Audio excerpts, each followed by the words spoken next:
University Distinguished Service Professor Raymond H. Robinson will now lead the procession of the graduates.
Would all graduates and guests please rise? Please remain standing until you are asked to be seated. Ladies and gentlemen, the President of Northeastern University, Joseph E. Aoun, will now lead the procession.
Please be seated. Ladies and gentlemen, the Dean of Northeastern University Law School, Emily A. Spieler.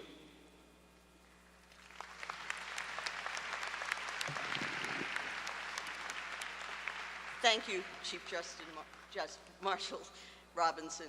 Please join me in welcoming Joseph Aoun, President of Northeastern University, members of the Board of Trustees of the university, Stephen Director, Provost of the university, other members of the senior leadership team, the faculty of the School of Law, honored guests, family and friends, and of course, and most importantly, the Northeastern University School of Law class of 2012.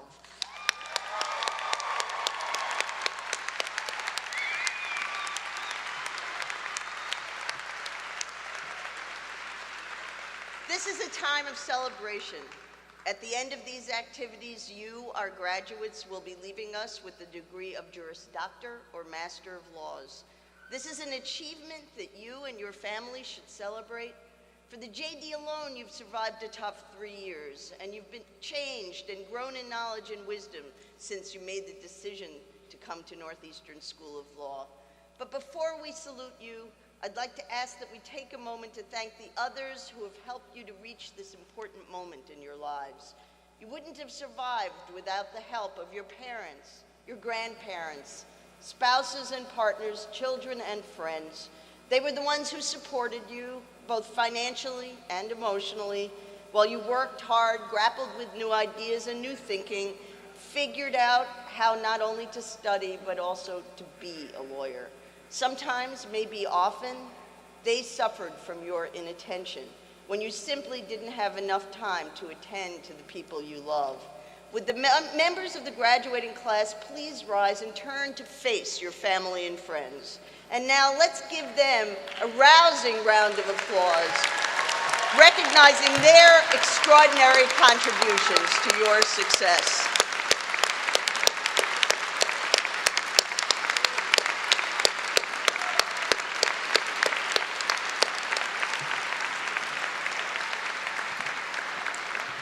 Please be seated.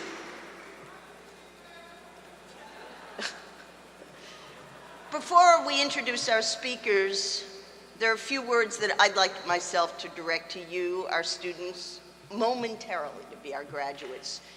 Your class, the class of 2012, leaves a strong legacy at the law school. You were part of the teams that organized 3 fabulously successful student-organized symposia for the Northeastern Law Journal, followed by the successful publication of impressive journals. You expanded the journal to a 2nd annual publication this year, an ambitious project to unite the journal with other institutes and symposia occurring in the law school. You succeeded in competitions like the Intellectual Property Moot Court and the Jessup International Regional Moot Court. You helped us build our new dual degree programs with Vermont Law School in Environmental Law and Policy, and with Brandeis in Sustainable International Development. And you helped us strengthen the existing programs with Tufts in Public Health and the joint program with the College of Business Administration within Northeastern. In fact, today, Associate Dean Klepper of the College of Business Administration will award 3 of you with your MBA degrees at this commencement, a new tradition that we inaugurate this year. You were critical players in helping us build our global law program under the guidance of Hope Lewis, Dan Danielson, and others.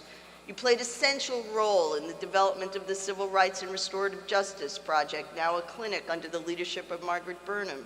And you won an important University Research Award for your work on the cold case lynchings in Georgia in the 1940s.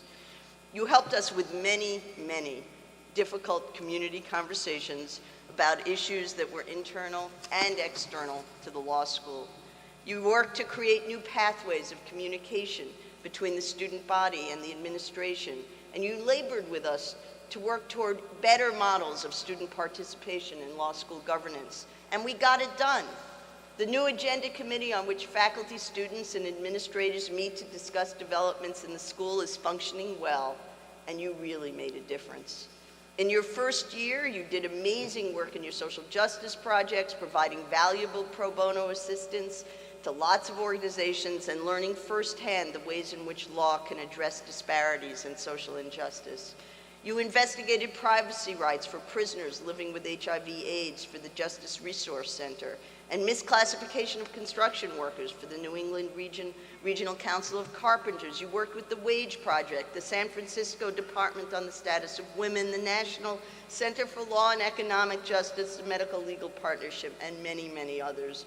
All of this really did make a difference and taught you the basics of how to approach a real-world legal problem in a collaborative team. I know, we all know, it made your first year tough, but you learned things you wouldn't have learned at any other law school in the country. And like your predecessors, you fanned out across the country and across the world on your co-ops. You completed more than 300,000 hours of legal work in 862 placements in 28 states, from California to New York to Louisiana, plus the District of Columbia and Puerto Rico, from Austria, Ireland, the Netherlands, Switzerland, and the United Kingdom, to Liberia, South Africa, Tanzania, and Uganda, Brazil, Colombia, Costa Rica, to China and India, and Lebanon and Palestine. In all, you worked in 17 countries on 5 continents. And you've worked in every imaginable legal setting: state and federal courts, international tribunals, domestic and foreign legal service organizations, public defender offices, unions, all levels of government, in-house counsel for both for-profit and nonprofit groups, and in law firms of every size, both in the US and globally. You've learned the importance of international law, not just abroad, but at home in the US. And you did extraordinary human rights work all over the world. You worked with the Human Rights Law Network in Delhi, India, international criminal courts in The Hague and in Tanzania, and you did human rights work on the West Bank in Palestine, and on the Rule of Law Initiative. You worked on the Rule of Law Initiative in China, and for the National Elections Commission in Liberia to help ensure a free democratic election there.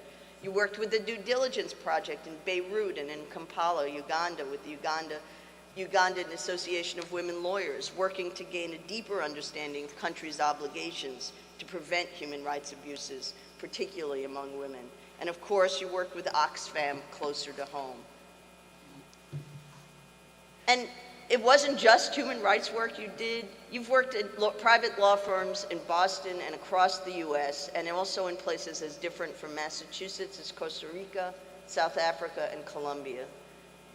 Really, a true record of geographic and legal adventuresomeness. 93% of you also completed at least one public interest co-op, and more than 2/3 of you completed more than one. And by doing this, you contributed an extraordinary number of pro bono hours to help marginalized individuals and groups. And through co-op, you learned a tremendous amount about the varied ways and places in which law is practiced. Many of you have already started studying for the bar. I know it's hard to believe that we don't give you a break, but there it is. And soon you'll be spreading out across the country as judicial law clerks from Alaska to DC to Maine, as public defenders and with legal services organizations from California to New York, in law firms in New England and New York and New Jersey to work with JAG in both the Army and the Coast Guard.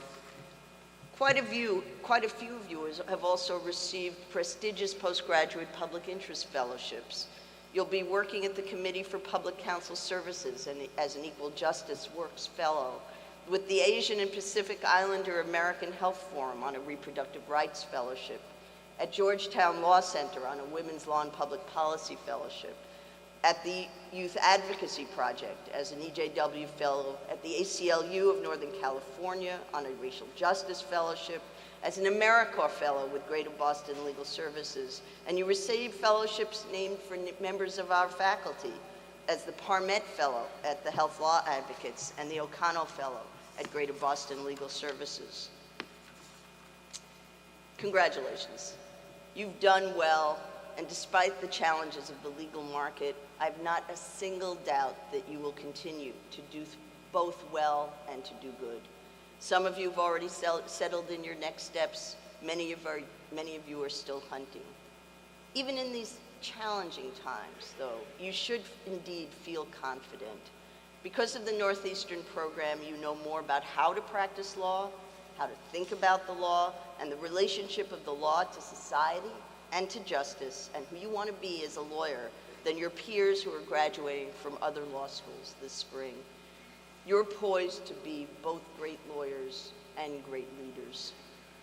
You have a lot to be proud of, and we are indeed very proud of you.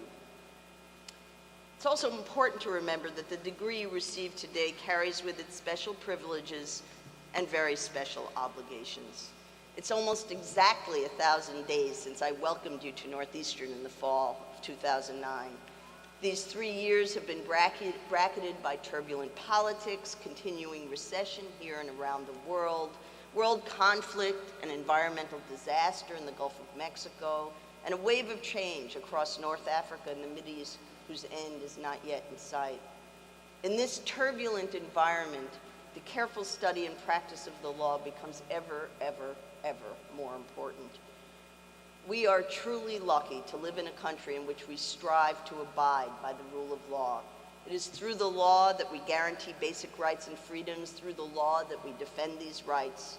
But we are challenged in this country, as people everywhere are challenged, to ensure that the rule of law also means that we govern ourselves carefully and well. The diversity of our country and our national quest for both pluralism and unity require us to look to the law for our common moral code, for the normative glue that holds people together. It is the role of good lawyers to lead us on the path toward a rule of law that is also a law of justice. The strategic use of the law to achieve good rests in your hands, our future lawyers and our future judges. As new lawyers, you join a deeply important profession and tradition. We hope we have done our part of the job well. We hope that you have learned both the mechanics and the soul of the law. We hope that you fully understand that law is a learned profession tied to strong ethical and moral standards. You as lawyers are called upon to represent your clients well while also helping to advance the principles of justice.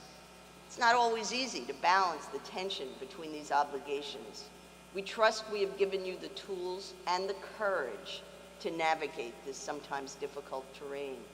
And we do realize how difficult the terrain is right now, but the need for legal assistance is vast, the capacity of the law to make a difference is infinite, and the world is changing rapidly. I have no doubt that you will find your way. We hope that you take with you from us the people who have taught you and worked with you inside the law school, the people with whom you have studied, not only an understanding of the mechanics of the law, but also a deep tolerance for diversity and an equally deep intolerance for injustice. If we have accomplished this, then you and we have done our shared 3-year job well. And I personally want to thank you as you walk down the next path and find your voice as lawyers in this sometimes challenging, sometimes scary, but I believe always wondrous world. Take risks. I told you that, I think, 1,000 days ago, and I'll tell you again. Take risks. Take risks when it matters. Have fun. Do good for others and for yourself. Stay true to who you are. Hold on to your passions. Stay in touch with each other. Support and comfort each other, and celebrate the good times with each other. And do really, finally, stay brave and never, ever be afraid to speak truth to power. So I'm going to turn this podium over now to a number of speakers. Every year, the graduating class elects 3 speakers, 2 members of the class, and 1 faculty member. We take this selection process very seriously, and it is a tremendous honor to be selected. The first student speaker is Timothy Cronin. Tim, why don't you make your way up here?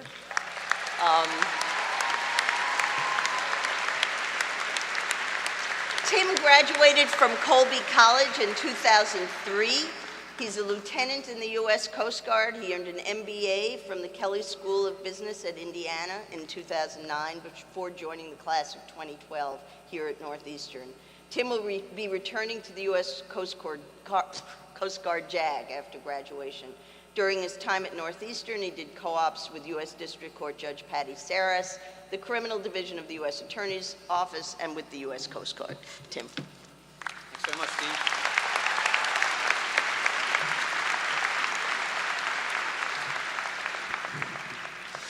Good afternoon, everyone.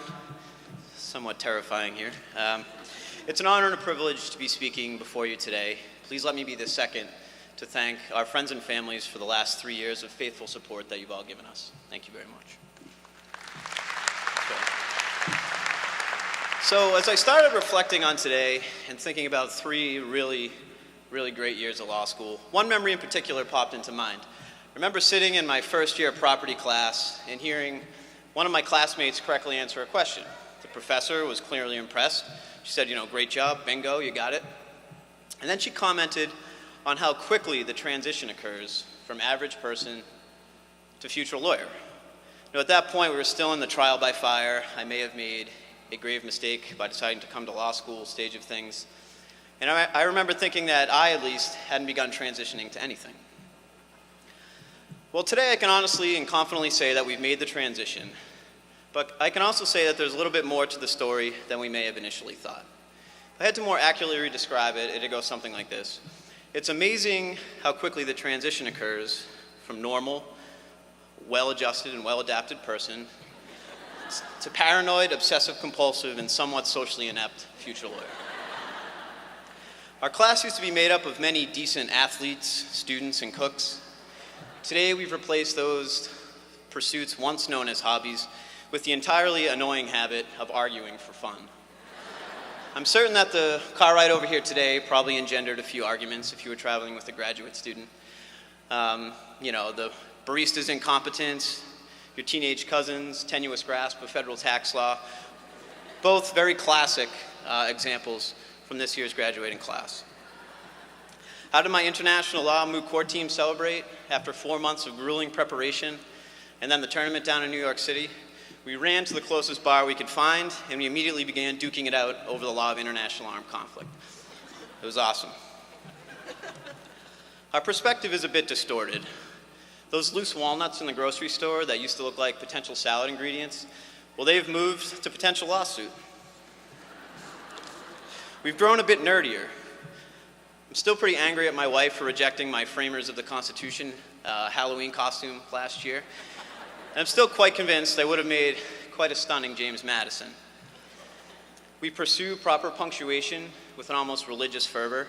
We've become increasingly hostile to the non-lawyers' poor grasp of the proper use of the comma and semicolon. Troublingly, there's a couple of graduates here today that consider Oliver Wendell Holmes to be one of their dearest friends, and the problem with that statement should be readily apparent. And finally, dating and relationships, they regressed right past undergrad and high school, and they landed somewhere around the 8th grade. Law students started seeking other law students, and my best guess as to why is that pickup lines such as, "Can I show you some of my offensive collateral estoppel?" probably failed to work on the unsuspecting general public. But there's something else about this transition to being a lawyer that has made me exceedingly proud to be graduating with the individual seated before you today. For the last 3 years, my classmates have provided me with a very real sense of what it means to be a profoundly important lawyer. For 3 years, they've showed me that it doesn't require that big title or the big win. Instead, you can find profoundly important lawyering anytime a lawyer is willing to get to consistently pair humanity with the practice of law. From day one, they understood that a lawyer's worth is best defined through the eyes of the client, and this principle enabled them to get to the heart of effective and meaningful representation. At the end of the day, the confused defendant, the homeless veteran, the angry plaintiff, and the friendless prisoner are in the best position to judge the success of your legal advocacy.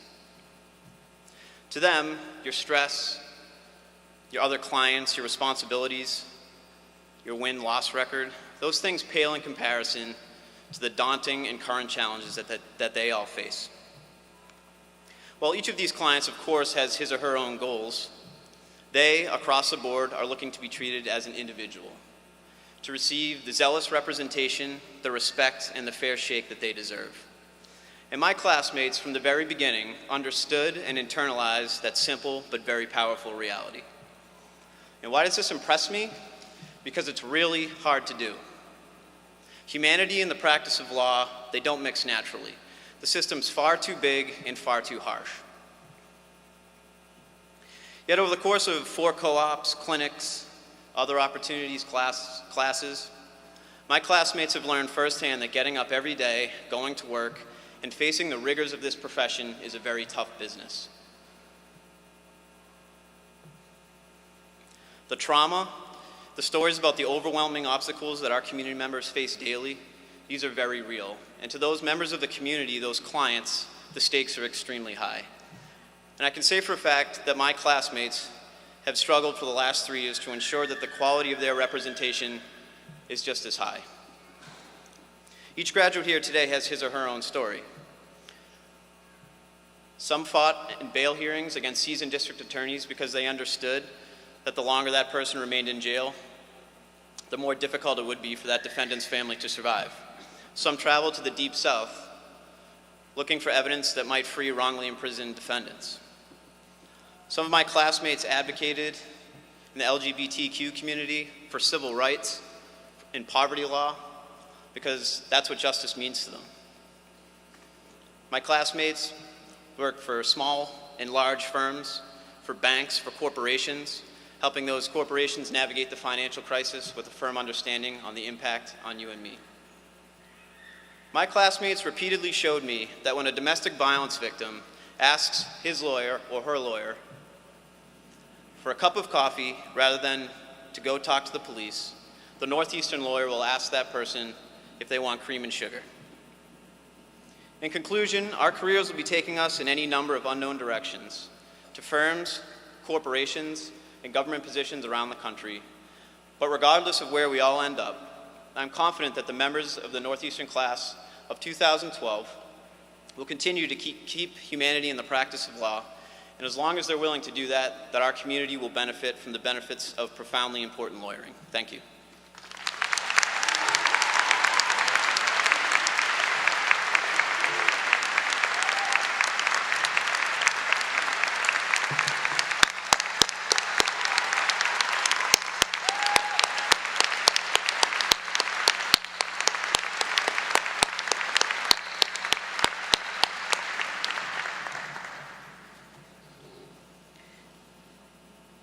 second student speaker is Dina Sharok. Dina is a 2007 graduate of Wellesley College. She did her co-ops with the ACLU in Honolulu, with the Massachusetts Federal District Court Judge Bill Young, the law firm of Laurie and Krupp, and the Jerome N. Frank Legal Services Organization at Yale Law School, where she worked with low-income immigrants on asylum, post-asylum, adjustment of status, and other immigration-related matters. During her time at Northeastern, Dina was also a teaching assistant for criminal justice and a research assistant for the program on human rights and the global economy. Dina, come on up.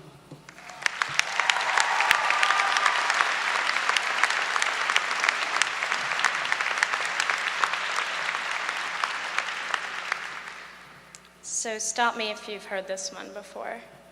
Why is it that California is the state with the most lawyers and New Jersey is the state with the most garbage? Because New Jersey had first picks. When I was a kid, if you'd asked me what I wanted to be when I grew up, I would have told you that I wanted to be a doctor, a firewoman, and a policewoman. And if you asked me why I wanted to be each of those things, I would have told you it was because I wanted to help people.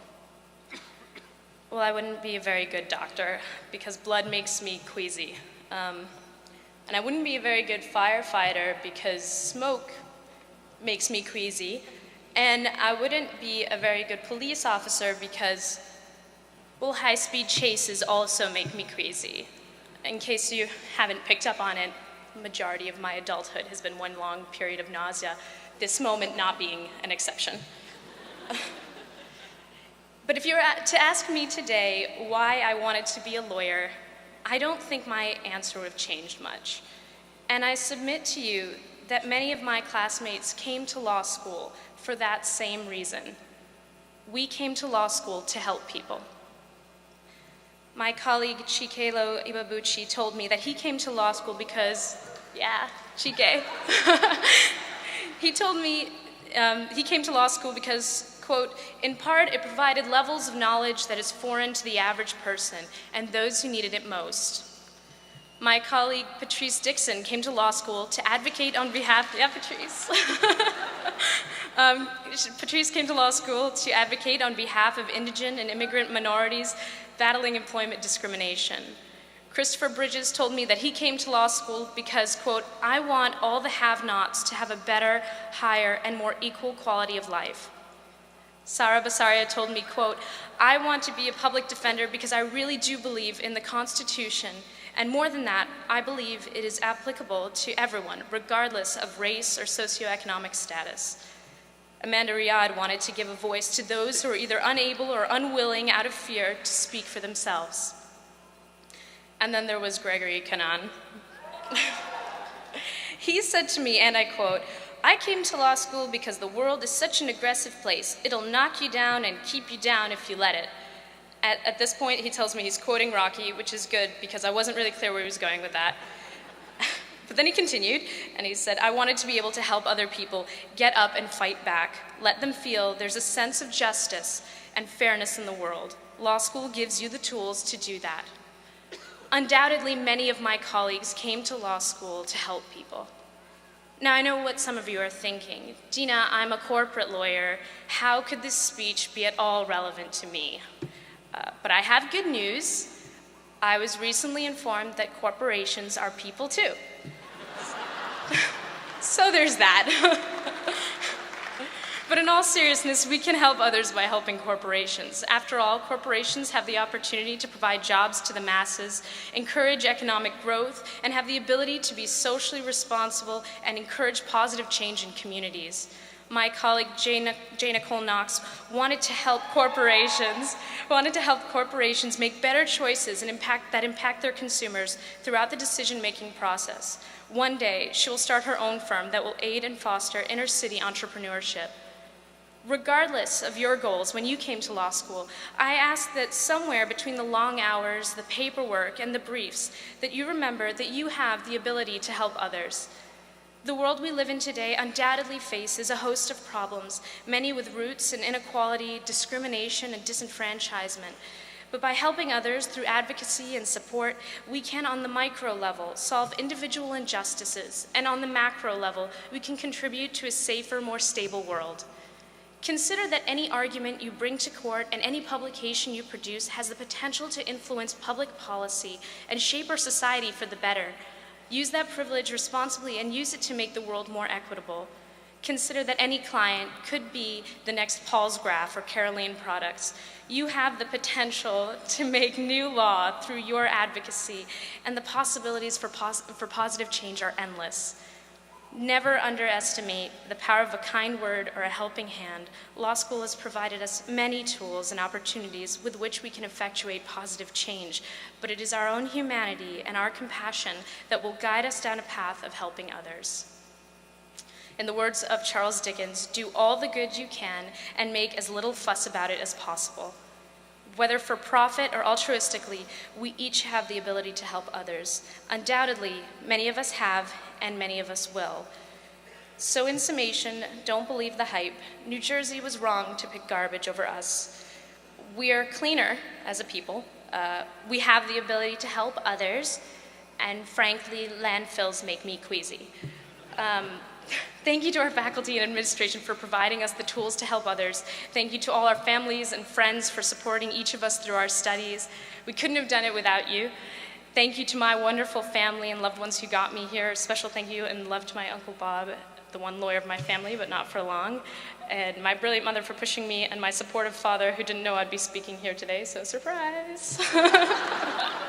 Congratulations to the class of 2012. I'm so proud and thankful to be a member of such an esteemed group of kind-hearted future lawyers who will do so much and help so many people. Thank you. It's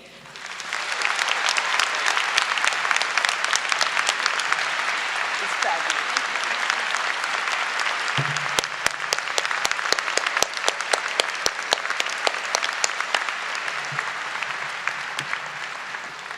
I do love you guys. So this year, as I said, there are 3 speakers. The students all know that, so do the people on the platform. This year, the students have elected Professor James Hackney for the honor of being the faculty speaker. Professor Hackney, for those of you who don't know him, teaches torts, corporate finance, corporations, banking law, and critical race theory. His intellectual interests outside the classroom focus on intellectual history, law and behavioral economics, and critical race theory. He's the author of several books, including Undercover Science and the soon-to-be-published Legal Intellectuals in Conversation. He's currently at work on a new book that explores the roots of the financial crisis. Professor Hackney brings to his teaching and his scholarship a fierce intellect tempered by a great sense of humor. He is one of the, without question, hands down, one of the best teachers here. He is also a terrific law school and university citizen, leading our research efforts, mentoring our junior faculty, representing the law school within the university, and raising the bar of expectations for students and colleagues alike. James.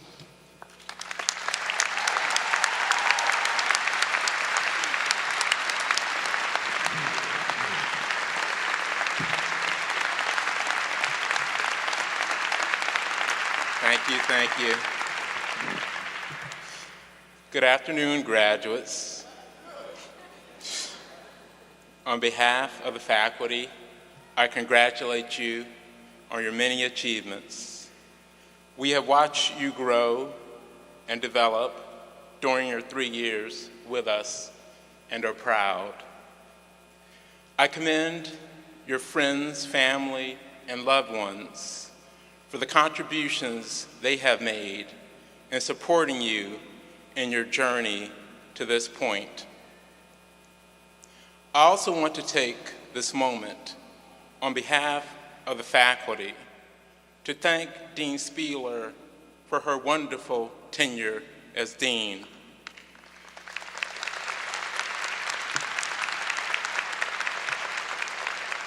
Emily, you have transformed our institution for the better, and we applaud you for your leadership. Graduates, now comes the time when you leave the confines of our small but special law school to chart your path through the profession and life. I know the challenges are daunting. We're living in a moment of economic turmoil, political strife, and transformation in the legal profession. Our mission is to train you to undertake the practice of law. However, at Northeastern University School of Law, we do something more important than that. Through your experiences in class, on co-op, representing clients in legal skills in social contexts, and in clinics, and in your interactions with your fellow members of the law school community, we also prepare you for the practice of life. In the great Indian epic, the Bhagavad Gita, which inspired Mahatma Gandhi, the protagonist, Prince Arjuna, is faced with a challenge on a great battlefield that serves as an allegory for the field of life. Arjuna is torn between his hesitancy to join in the battle and the need to fulfill his mission in life, to be a warrior. And so the story unfolds, with Arjuna coming to the realization that it is incumbent upon him to go into the field of battle, to undertake his practice with all the perils, difficulties, and fulfillment that it entails. You will face similar moments of choice as you tackle the challenges of life, both professional and otherwise. The turning point for Arjuna is when he heeds the counsel to not take his personal interests as paramount, but to fulfill his duty for the good of others. If you do the same, I am sure you will live a good life. This is the central lesson that we have attempted to impart upon you. No matter what your professional endeavors, be they in government, the private sector, or public interest settings, a commitment to the service of others will bring its own special rewards and, in the process, remake our world for the better. You know what your aspirations are. I know that as graduates of Northeastern University School of Law, you are well prepared to fulfill them. And only ask that you go forth, keeping in mind that the choices you make, particularly given your training as lawyers, profoundly impact others. But please remember that you are not alone. We, the faculty, staff, and administration, your law school family, will always be here for you as you continue your journey. And beyond the law school, you will join the larger community of Northeastern University School of Law alums who very much remain members of our family as well. Class of 2012, I have taught many of you and love you. It means the world to me that you ask that I talk at your commencement. I wish you nothing but the best. Thank you for your contributions to our community and beyond during your time with us. and look forward to watching as you journey into a future filled with what I am sure will be wonderful accomplishments. Thank you.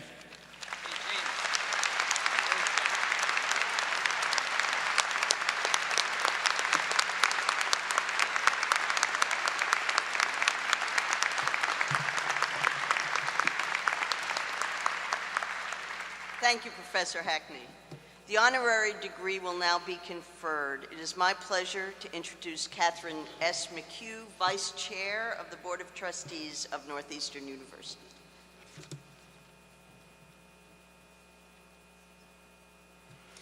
Mr. President, the Board of Trustees of Northeastern University has authorized the conferral of an honorary degree upon the following candidate in recognition of notable achievement in her field: Jacqueline Berrien for the degree of Doctor of Laws, escorted by the Honorable Margot Botsford and Corporator William M. Cowan.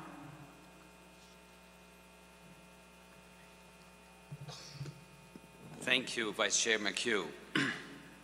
It is now my pleasure to call upon the Honorable Margot Botsford to escort the degree candidate and to ask Corporator William Cowan to join me at the podium.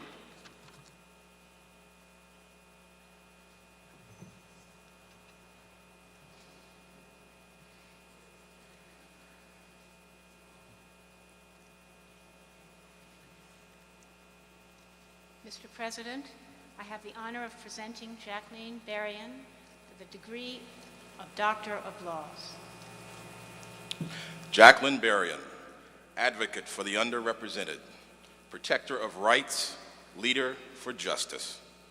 As a lawyer and as a citizen, you've been guided by your determination to keep faith with the giants of the civil rights era, on whose shoulders you stand. Your lifelong commitment to give a voice to those not represented in the halls of power prompted President Barack Obama to anoint you to lead the U.S. Equal Employment Opportunity Commission. Through your leadership, the EEOC has been a vigilant watchdog against pervasive workplace discrimination.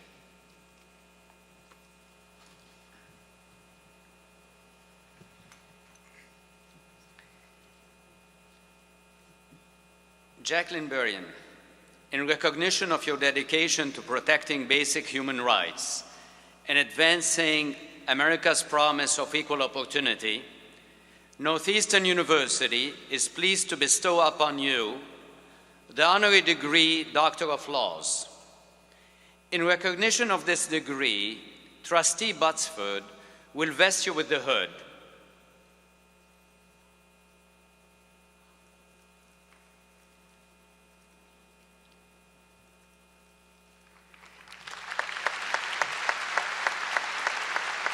We're not done yet. We have one more second. You can applaud twice. And now I'm going to present you with the diploma.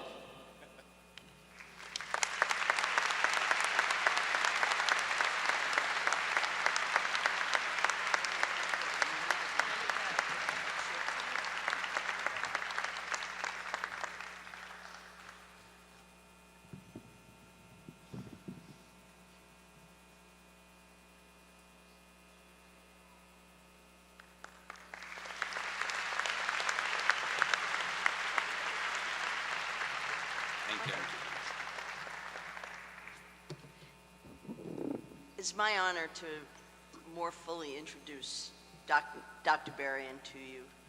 As you've heard, Dr. Berrien leads a critical federal agency, one that is central to maintaining the national commitment to end discrimination and to promote equality in American society. As chairperson of the EEOC, she has already had real impact on the work of that agency, moving unresolved charges to conclusion and thereby recovering millions as relief for victims of discrimination, adopting critical regulations under anti-discrimination legislation, including rules that implement provisions of the new Genetic Information Non-Discrimination Act, the amended Americans with Disabilities Act, and the Age Discrimination and Employment Act. Through this work, she has affected the lives of all Americans, because we are all entitled to work in workplaces free of discrimination and harassment, and particularly the lives of those who look to the EEOC to uphold their own personal rights against discrimination. It's no surprise that she's succeeding in this position despite the tales of gridlock in Washington. Throughout her career, she has demonstrated tenacity and fortitude in the fight for justice. Before assuming her current post, Dr. Berrien devoted her life to advancing civil and constitutional rights of marginalized people. She represented clients in employment discrimination, voting rights, access to affordable housing cases. Immediately before assuming her current post, Dr. Berrien led the NAACP Legal Defense Fund's national legal advocacy and scholarship programs for more than 5 years. Earlier, she worked with the Ford Foundation's Peace and Justice Program, with the Voting Rights Project of the Lawyers Committee for Civil Rights in Washington, D.C., and with the National Legal Department and Women's Rights Projects of the American Civil Liberties Union. A native of Washington, D.C., Dr. Berrien began her legal career clerking for Judge Clement, the first African-American appointed to the U.S. District Court in Birmingham, Alabama. Dr. Berrien is a graduate of Oberlin College and Harvard Law School. Dr. Berrien.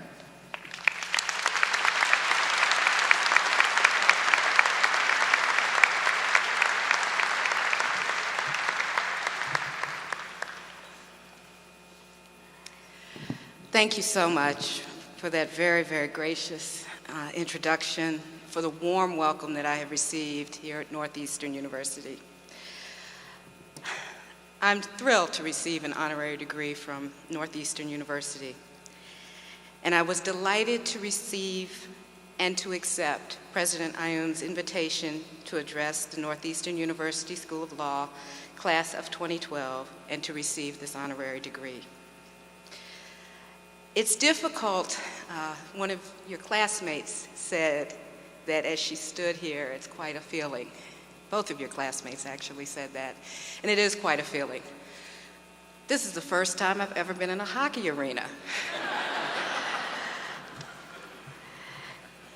It's also, I'm also very struck by the fact, I'll share with some, and perhaps others are familiar with this practice, but across the South, particularly among African American communities, for so long, the basic dignity of being called by a title, if one had a title, or older people being called Mr. and Mrs., as was the custom and the practice for white adults, was often denied to black adults during the Jim Crow era.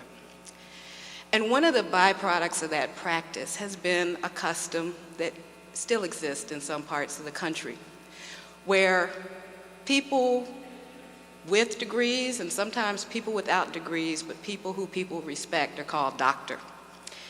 So for years, when I would travel in the South on behalf of the Legal Defense Fund or the Lawyers Committee for Civil Rights under law, some of my clients would call me Dr. Berrien. So I thank you, Northeastern, for making an honest woman out of me.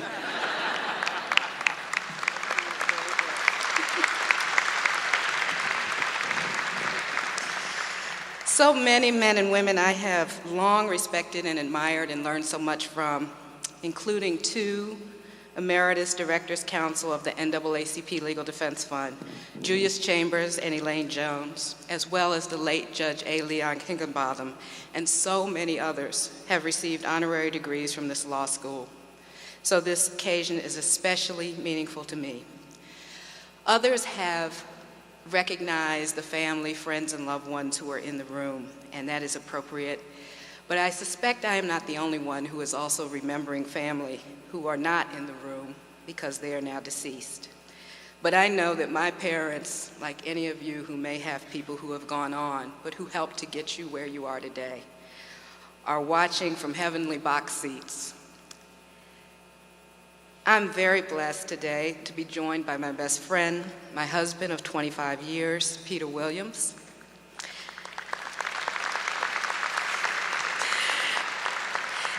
And I also want to briefly acknowledge 3 people in the audience who encouraged me in my pursuit of a legal education and public interest legal career, and have been unfailingly supportive throughout the 25+ years I've known them. Thank you, Jamie Hoyt, Ann Josephson, and Dolph Vanderpool.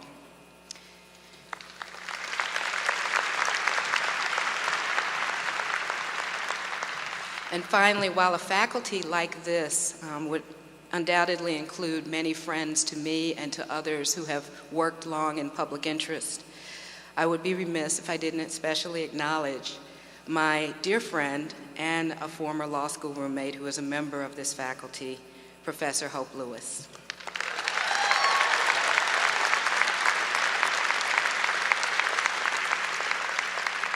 I promise you, class of 2012, it does not seem like that long since we were sitting there, but you are the reminder that indeed it's been a while. As great of an honor as this is, I'm also acutely aware, keenly aware, that I am one of the last obstacles standing between you and your diplomas. And I assure you that if I've learned nothing else, it's that I shouldn't spend very long in such a precarious position. In a little while, okay, let's be honest, perhaps already, champagne corks have popped, tassels are moved, balloons released, fancy meals eaten to celebrate your law school graduation. But for some, indeed perhaps for most members of the class of 2012, the celebrations may be short-lived. As you've already been reminded, and as I vividly remember, bar review awaits. As happy as you are to see your loved ones in the audience, you may be worrying about the job market right now, or worrying about student loans. But I want to encourage you, and I can say this from the standpoint of survival. Do not allow these bullies to steal your joy today or any other day.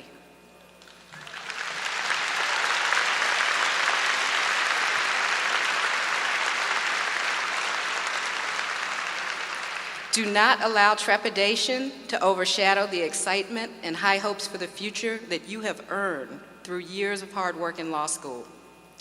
A past recipient of the honorary degree from this law school, Congresswoman Shirley Chisholm, said it best when she said, "Every tomorrow has 2 handles. We can take hold of the handle of anxiety or the handle of faith. The choice is ours." I encourage you today to hold on as tightly as you possibly can to the handle of faith and to run in the other direction from the handle of anxiety. It may seem to be difficult to follow this advice in this time because, to borrow a concept stated so eloquently by the Apostle Paul, the essence of faith is the ability to be certain about things that you cannot see and confident that in years to come you will reach a point that is invisible or at least obscured to you today.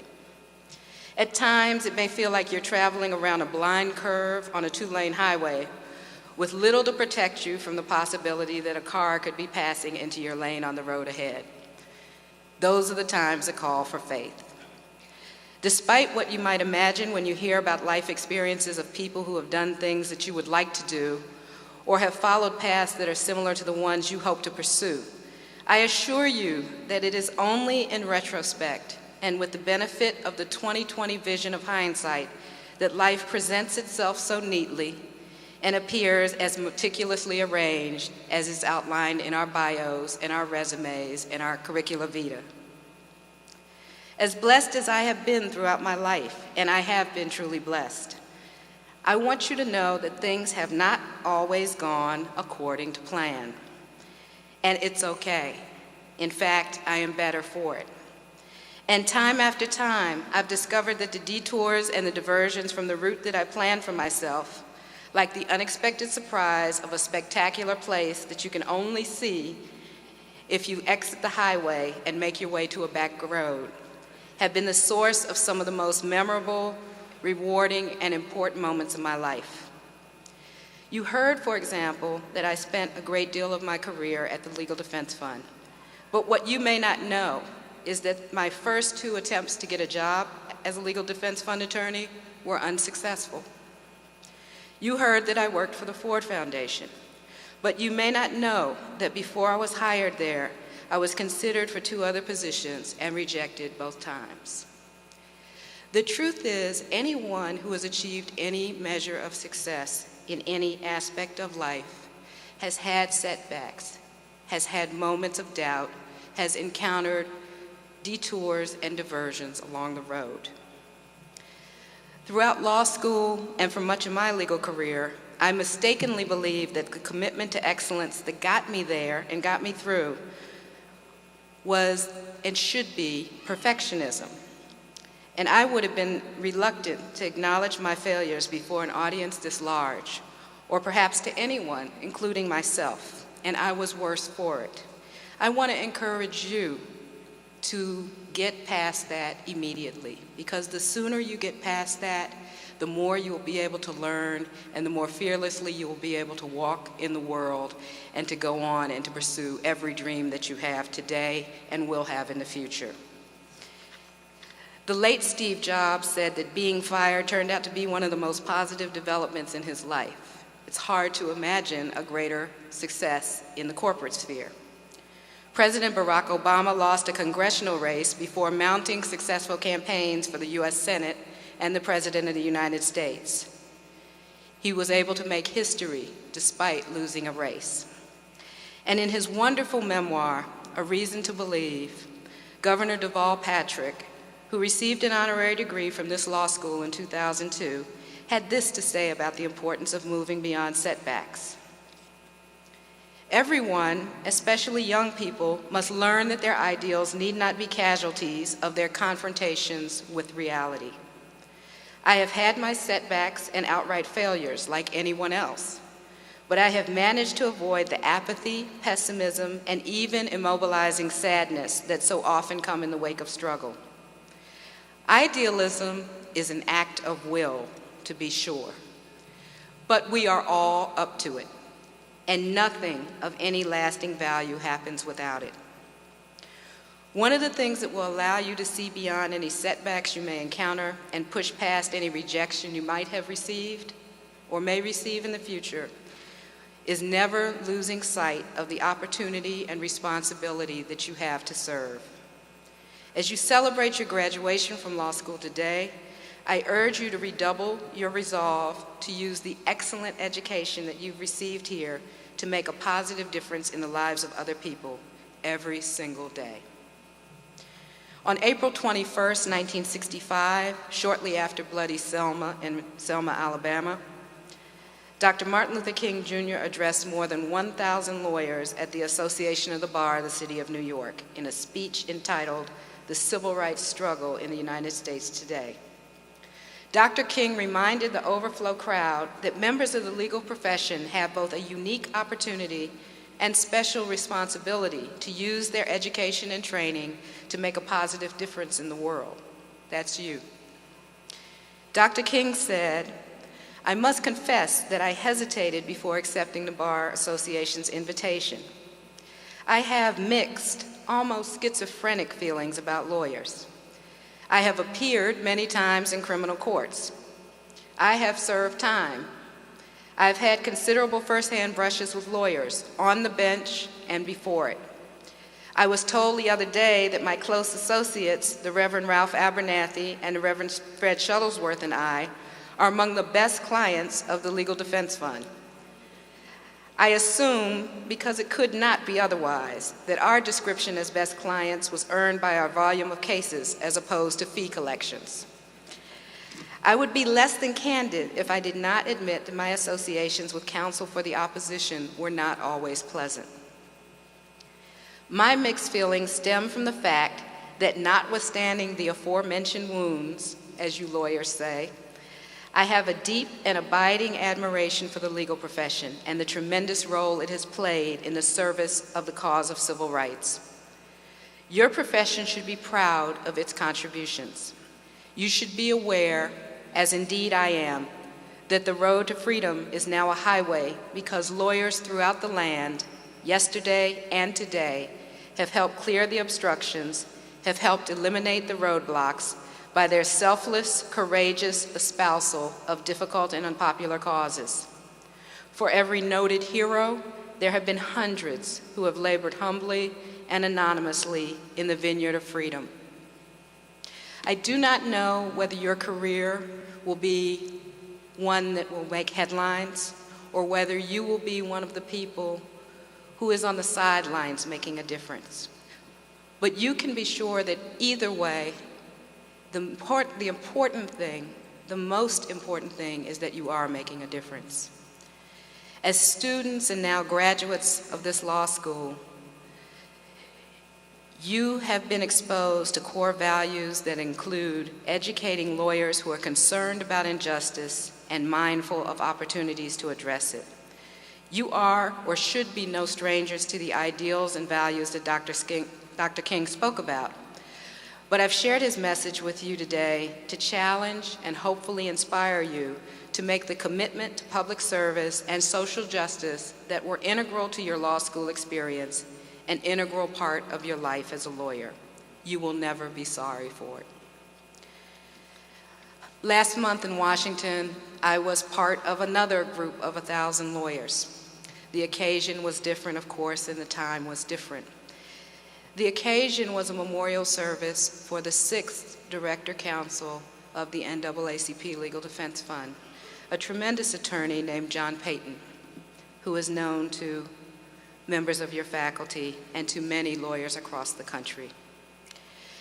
Before his appointment as one of Thurgood Marshall's successors at the Legal Defense Fund, John's legal career included service as a law clerk to a federal district judge, partnership in one of the country's most prestigious law firms, WilmerHale, service as a corporation counsel for the District of Columbia, and teaching at Harvard and Howard law schools.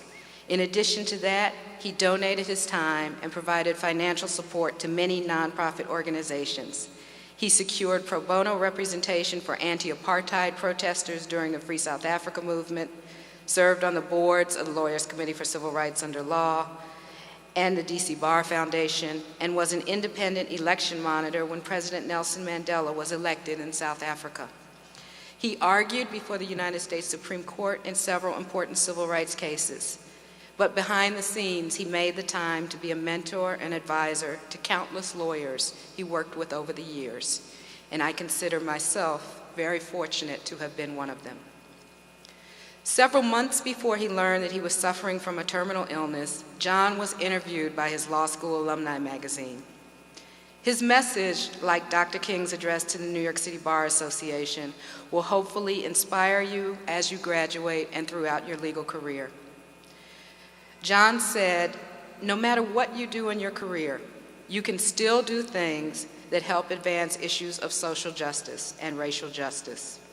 That includes pro bono service and financially supporting causes you believe in, but there are also things you can do outside of your job, becoming involved in your communities in ways that matter, becoming involved in how your school system works, and striving to make it better, making sure that our civic culture is healthy. Members of the class of 2012, no matter what path your career may take, you have the opportunity and responsibility to serve. You can do it in any of the ways that John described. You can do it by mentoring a child or a young man or woman who is trying to figure out where they are called to serve and how they can get there, perhaps as you have been as a student.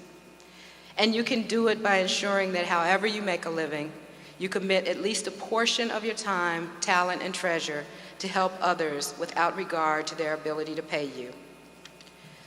Northeastern Law School has trained you to be discontent with injustice, and it has prepared you well to be a force for positive change. I know that you can, and I expect that you will make great contributions wherever you go from here. My heartfelt congratulations to all of you, and in the words of St. Ignatius Loyola, go forth and set the world on fire.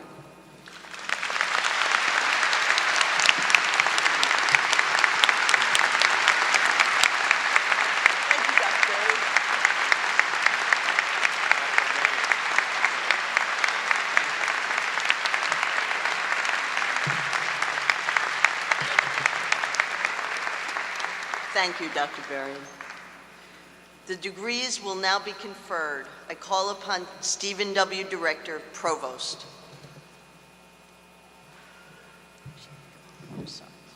Mr. President, it is my privilege to report to you that the candidates here assembled and others have qualified in all respects for the degree of Juris Doctor or Master of Laws. They have successfully completed curricula offered by the School of Law and have been recommended by the faculty and the Council of Deans to be awarded degrees in recognition of their academic accomplishments. Emily Spieler, Dean of the School of Law, will now present the candidates. Will the candidates for the degree of Juris Doctor please rise and remain standing until your degree has been confirmed? Mr. President, it is my privilege and honor to present to you the candidates who have qualified in all respects for the degree of Juris Doctor.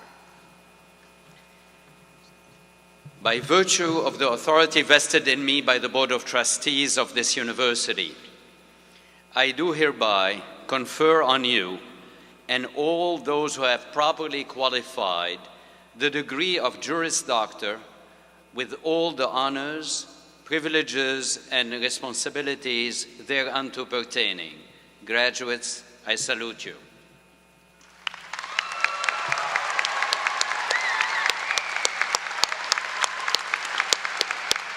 Please be seated.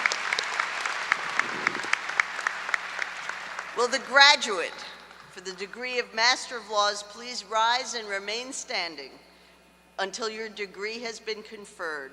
Mr. President, I am honored to present to you the first candidate to have qualified in all respects for the degree of Master of Laws at Northeastern University. By virtue of the authority vested in me by the Board of Trustees of this university, I do hereby confer on you and all those who have properly qualified, but I don't see them, the degree of Master of Laws with all the honors, privileges, and responsibilities thereunto pertaining. Graduate, I salute you.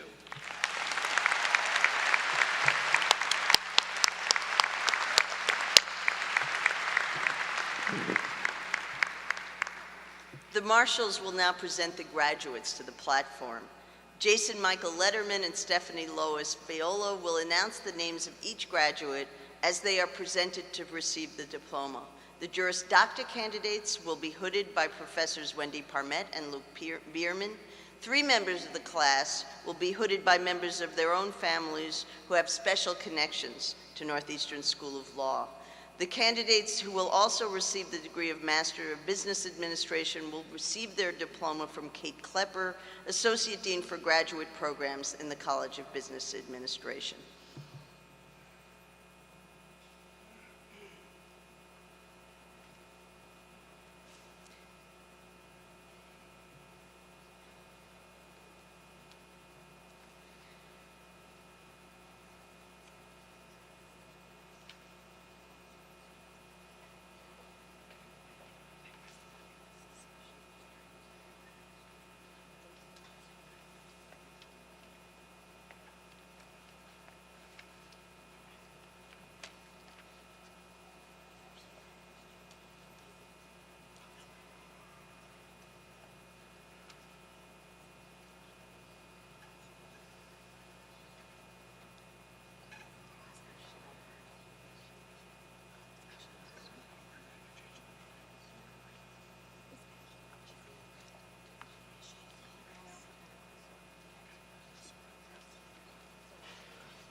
Sorab Emari.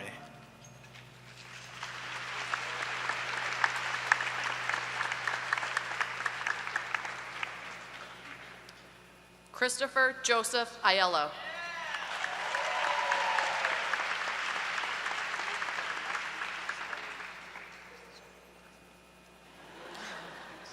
Jason Curtis Allen.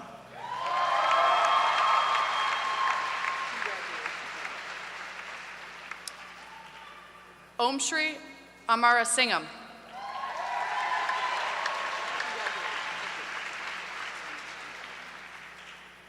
Samuel Jamison Anderson.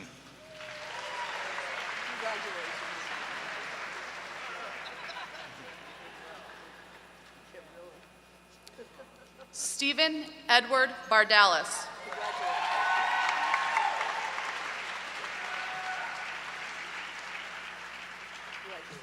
Daniel Baranovsky.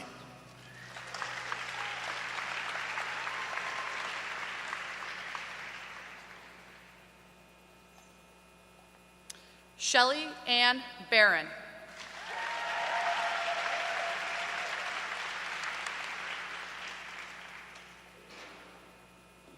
Sara Basaria.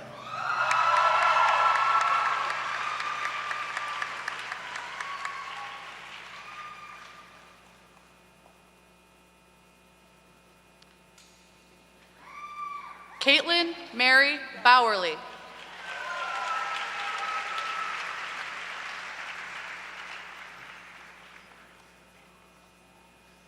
Catherine Ann Beck.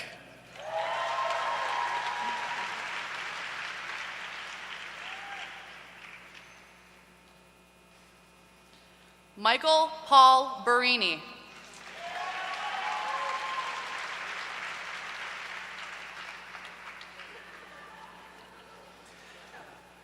Amanda Marie Blasky.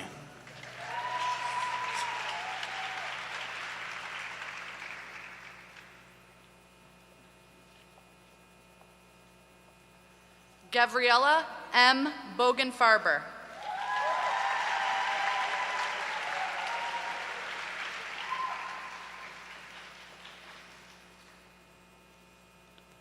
Brian Bosworth.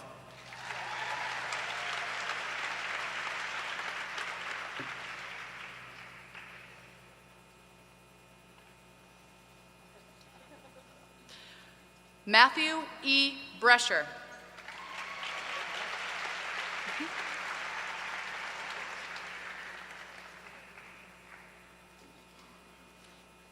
Christopher Bridges.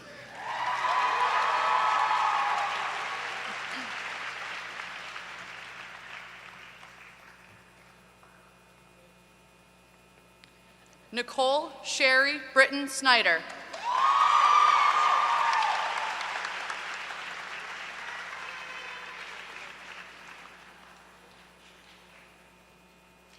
Jessica Shea Brokaw.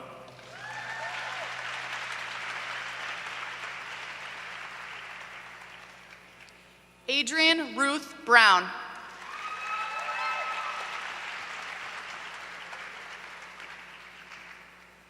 David I. Brown.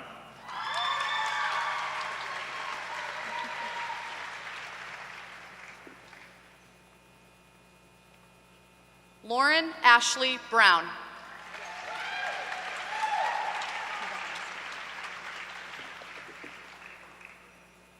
Nathan S. Burke.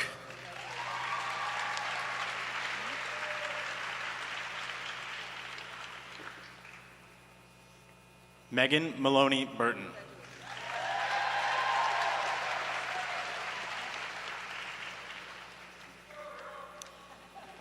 Anthony B. Cahill.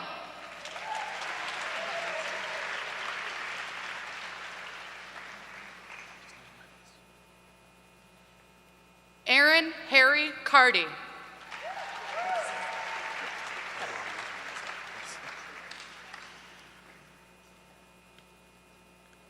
Diana Marie Catalano.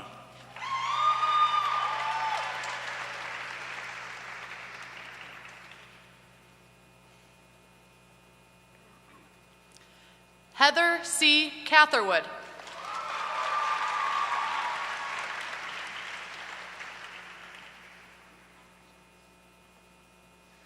Caitlin Milai Chan.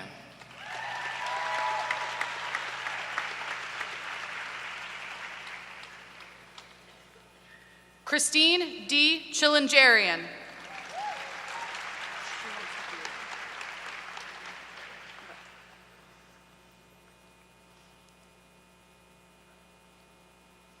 Catherine Elizabeth Dula.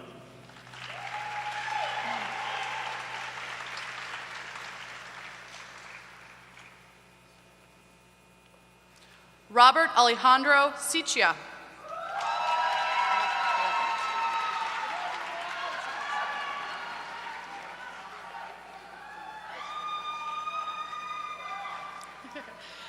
Eric Gabriel Seepow.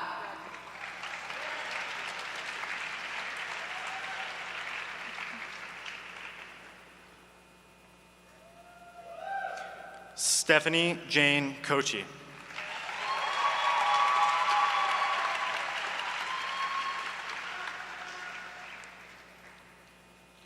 Emily Cochran.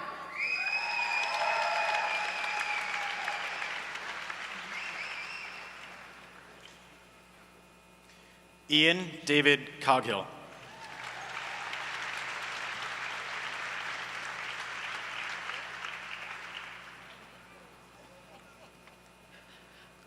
Jonathan Adam Cohen.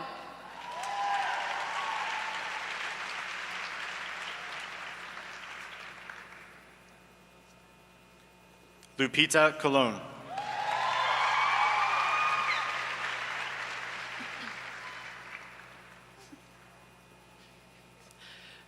Jacqueline Quinn Condren.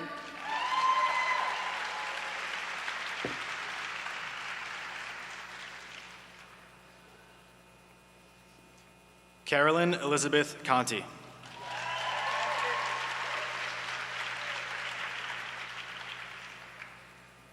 Timothy Neal Cronin.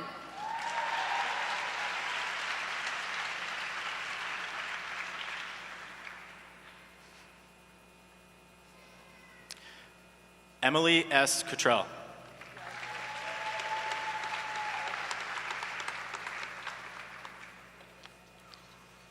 Garth M. Davis.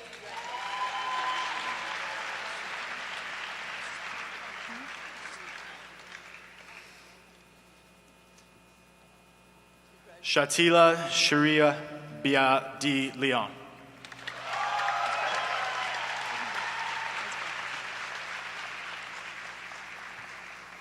Michelle M.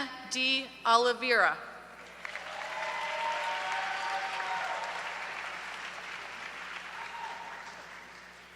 Megan Ann Deely.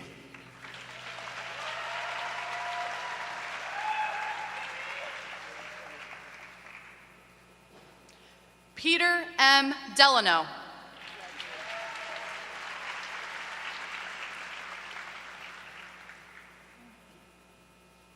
Sarah Trainer Delori.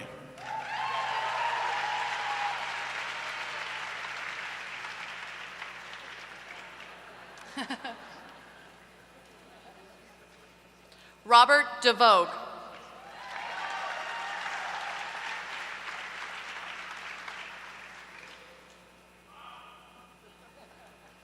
Nina Singh Duni.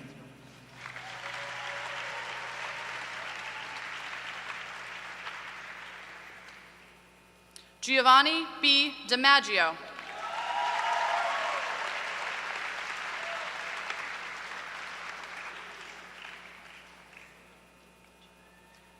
Joseph Thomas DiMaria.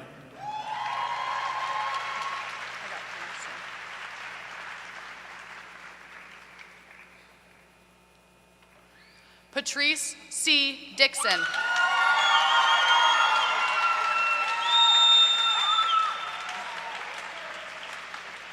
Raquel C. Dixon.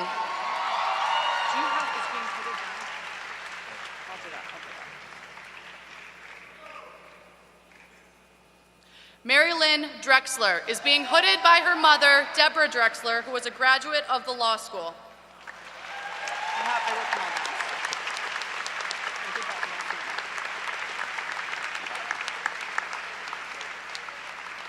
Caitlin L. Dunn.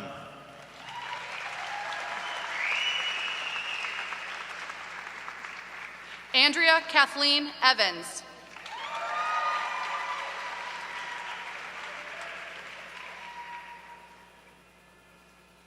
Miriam E. Feliz.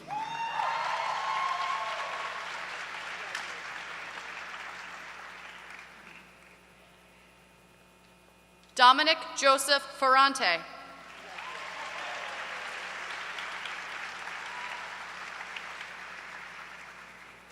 Timothy Scott Ferreter.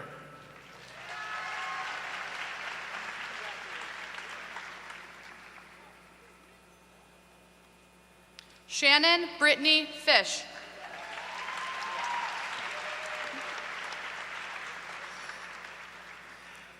Hannah Mamie Patricia Fisher.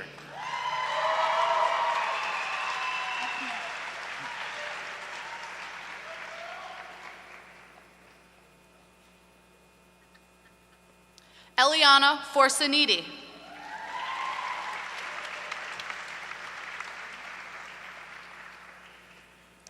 Michael Fridman.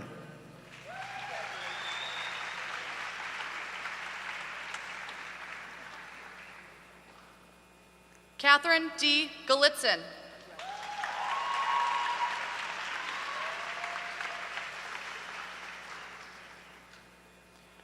Anisha Divyakant Gandhi.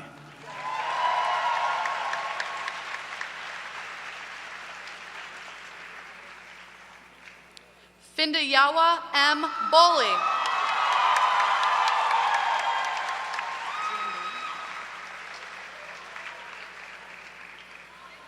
Sophia Giandoni.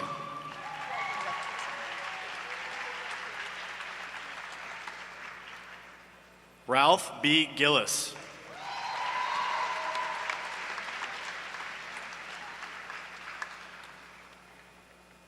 Megan Suzanne Glynn.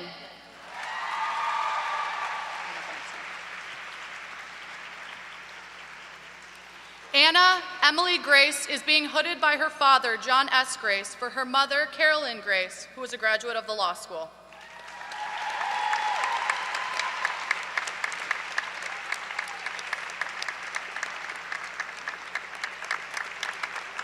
Gary T. Grasso.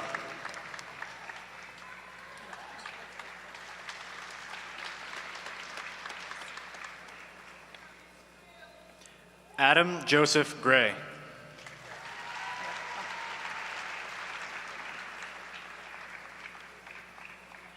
Tom C. Griesmer.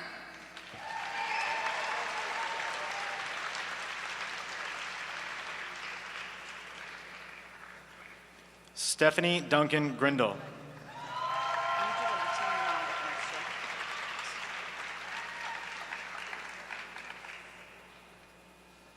Deborah Nicole Grunin.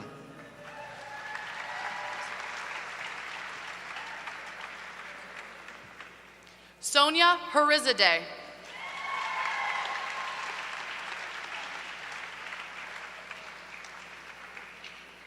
David C. Hafner, who is being hooded by his uncle, Professor Carl Clare.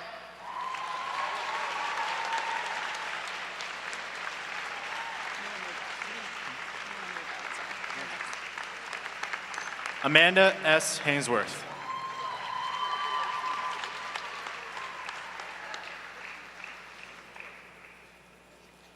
Fatima Hajataki.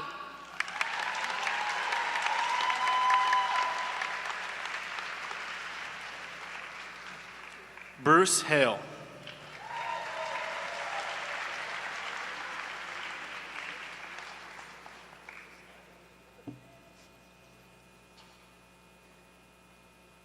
John Norman Halter.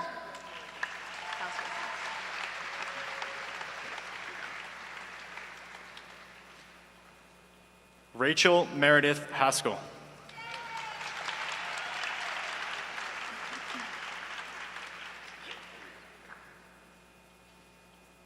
William John Helmer.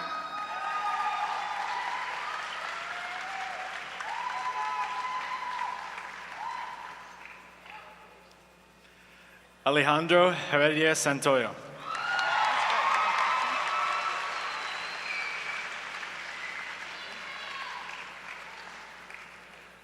Ryan Joseph Holt.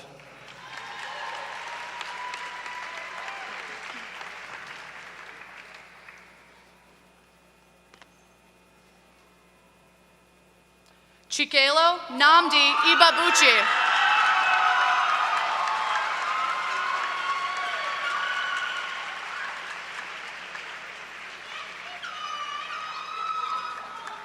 Teresa Kathleen Howdigi.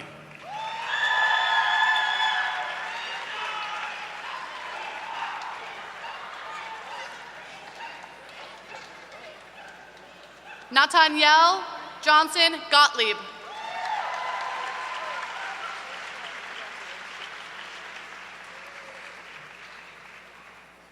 Ashley Vandea Jones-Pierce.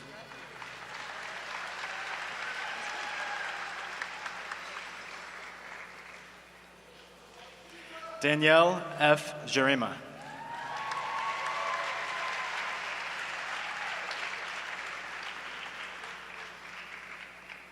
Kevin Kazuo Yao Hoon Kam.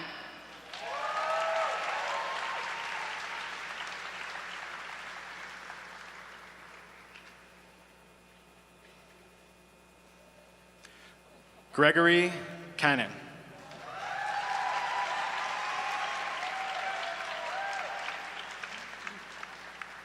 Julie E. Kaplan.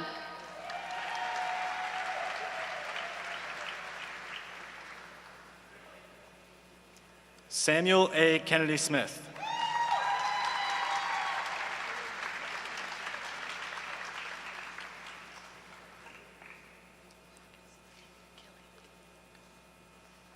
Brittany A. Killian.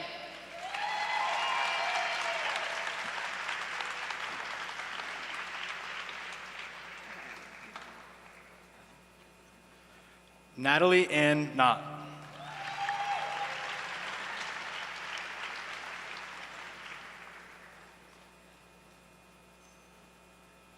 Jamila Nicole Knox.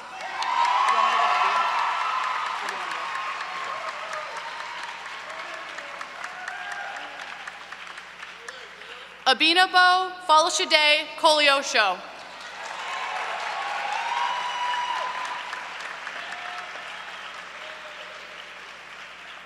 Jason Edward Corda.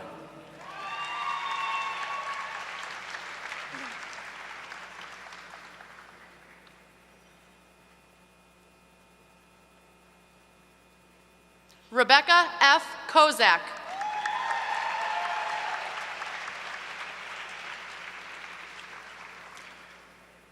Kenneth Anthony Lamontia.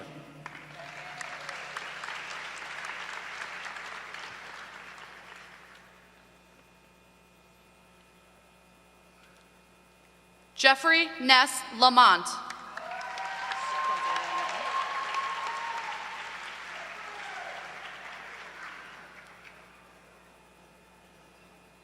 Ju-Young Lee.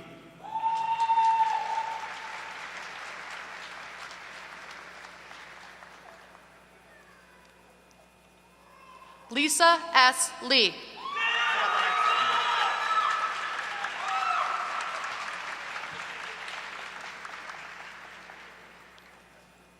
Matthew Terrell Lee.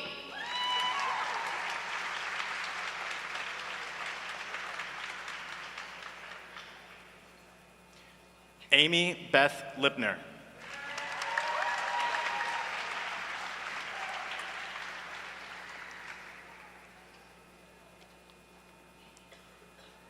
Tiffany Jordan Lano.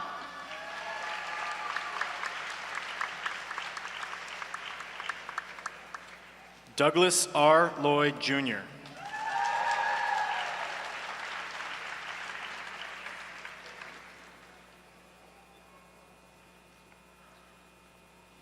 Matthew Ryan Lord.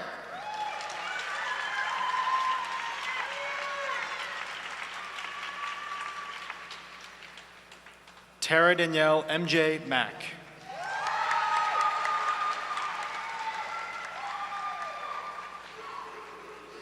Yael Magen.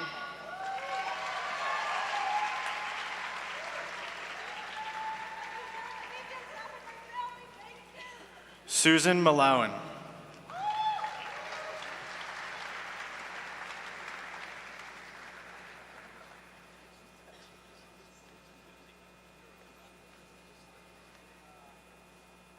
Nicholas R. Martino.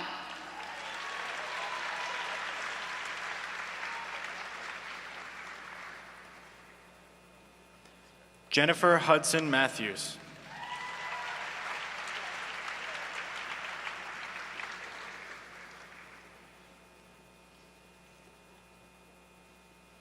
Edward Oreste Mazzaferro, Jr.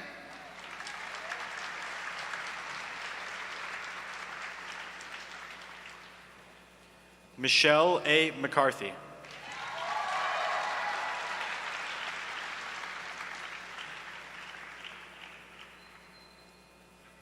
Monica J. McEnroe.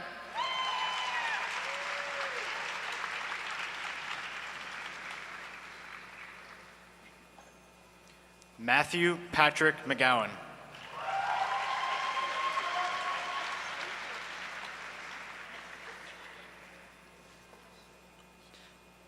Elise Ruth McNamara.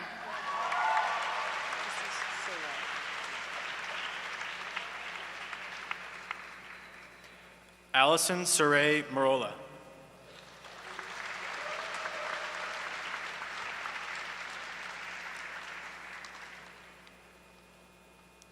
Alicia Mershen Perez.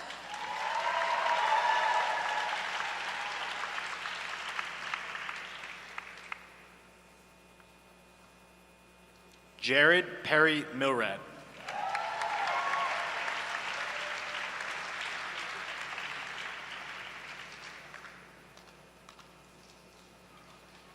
Stephen Minogue.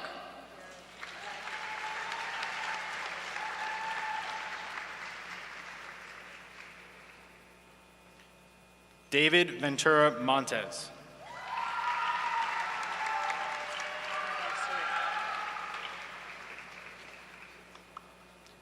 Joshua K. Nault.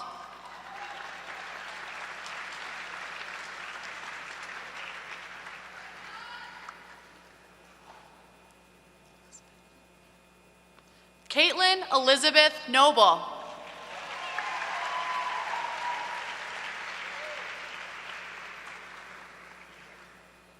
Renee Michelle Oliver.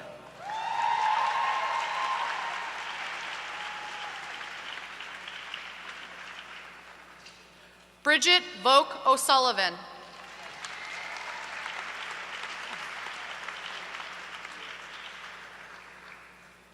Leanne O'Young.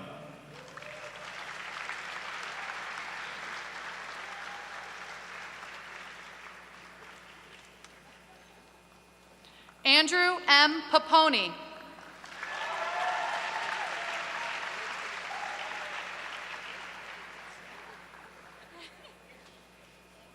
Alicia M. Parmentier.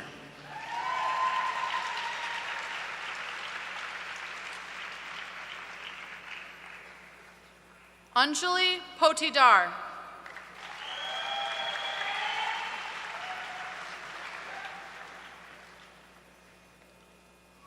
Mimi Pacharel.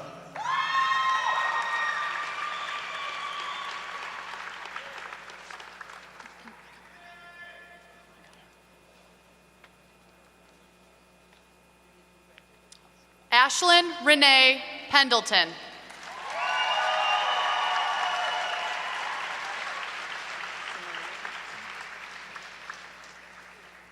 Maria G. Perez.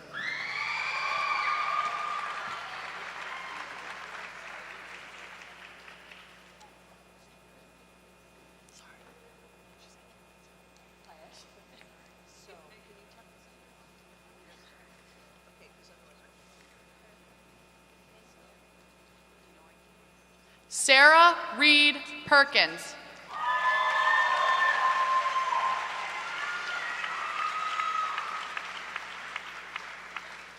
Amy E. Perlak.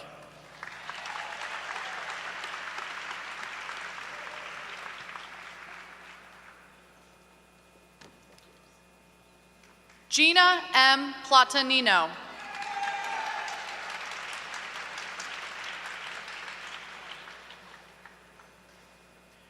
Sonia Carroll.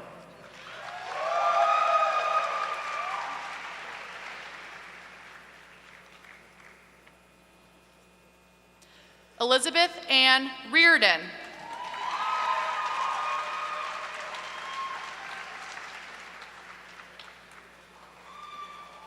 Katie Michelle Richardson.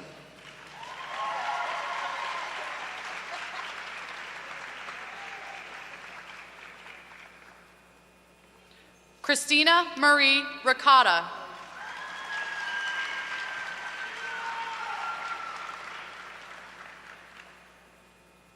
Elizabeth Jessica Riley.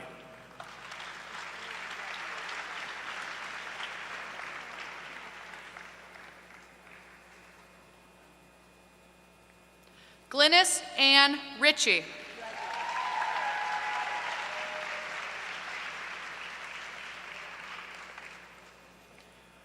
Amanda Adele Riad.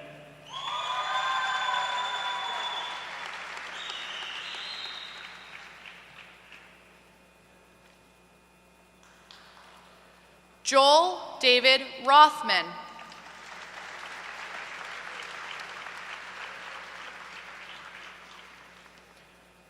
Nelson Ross Ruttrick.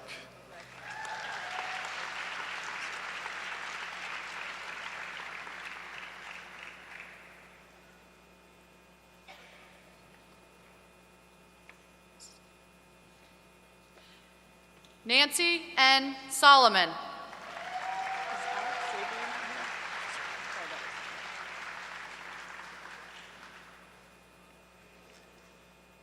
Alex E. Savory.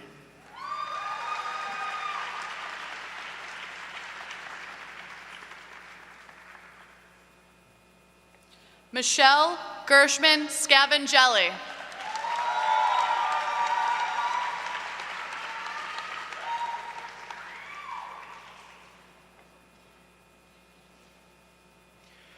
Allison Rose Schwartz.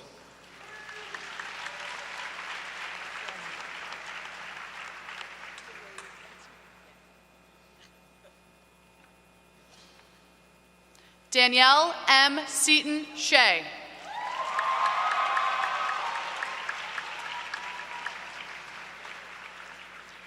Frederick B. Seitz.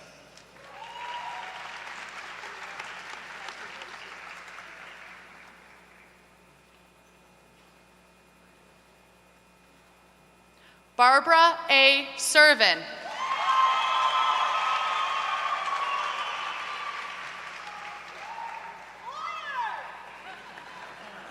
Dina Nicole Sharok.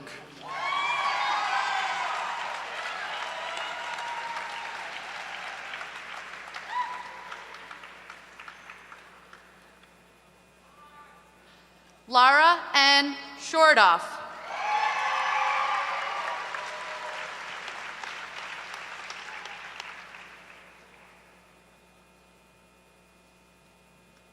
Taylor Marie Shutt.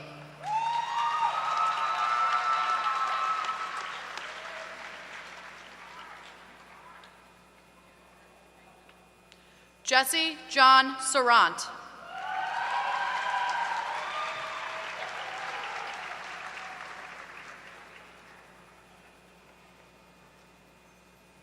Lindsay Beth Silver.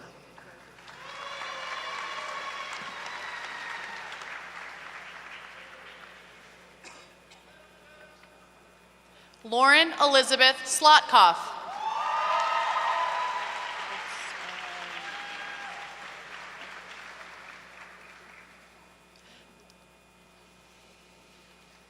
Philip Donges Snodgrass.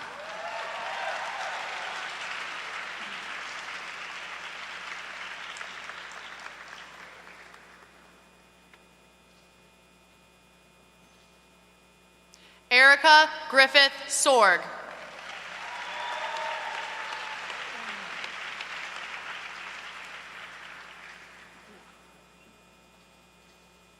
Michael Stefanillo, Jr.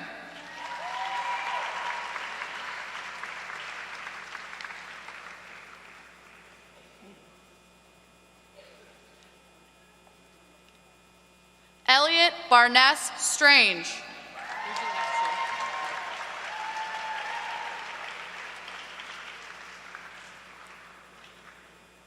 Andres Suarez.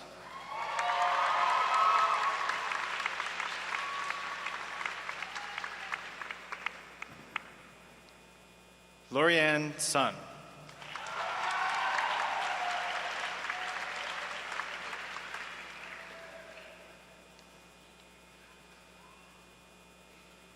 David F. Swanson.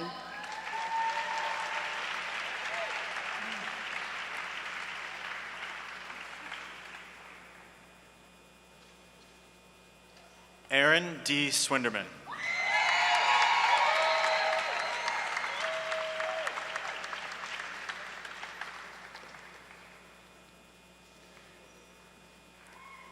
Leda A. Taboy.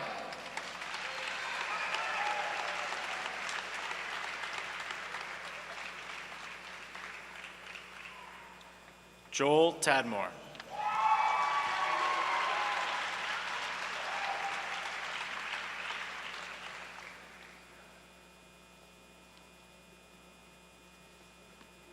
Catherine Rose Tarpley.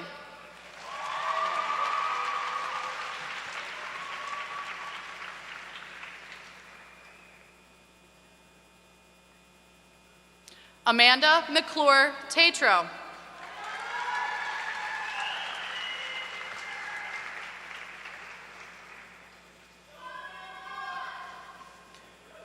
Matthew Alexander Trammell.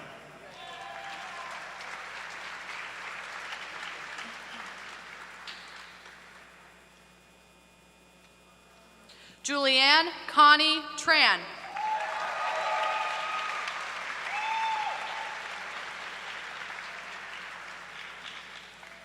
Jillian Michelle Tuck.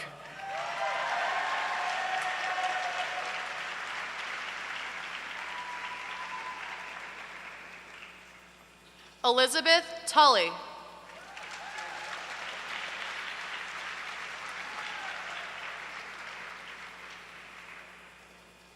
Shauna Ryan Tuig.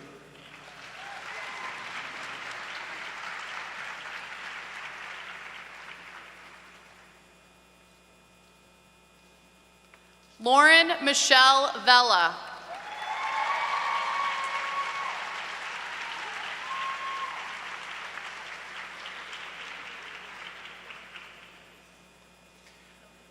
Whitney Nicole Vermeulen.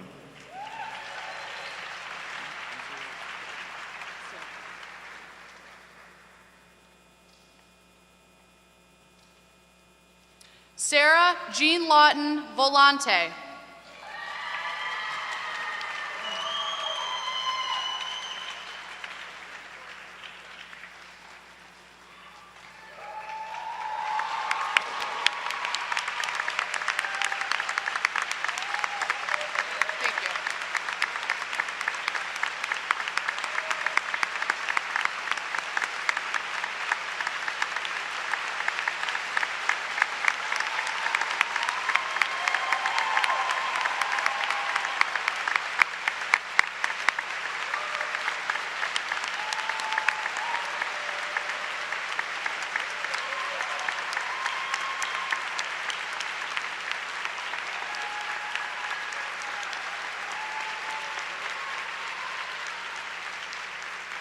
Kareem Wahid.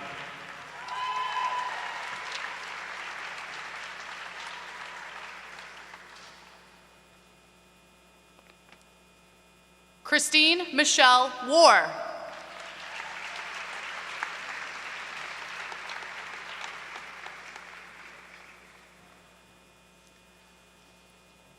Rebecca K. Wysonen.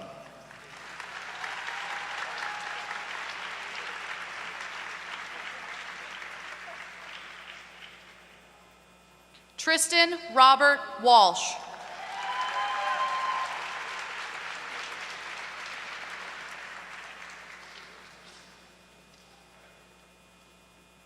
Shishi Wong.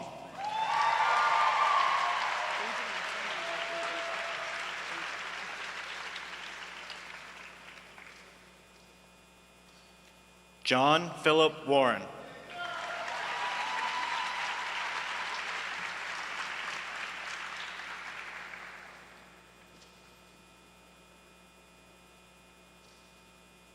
Asia Watson.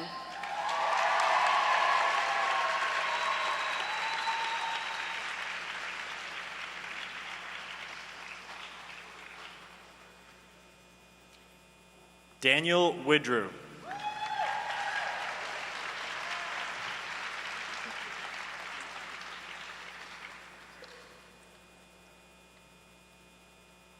Shayna Lee Woodard.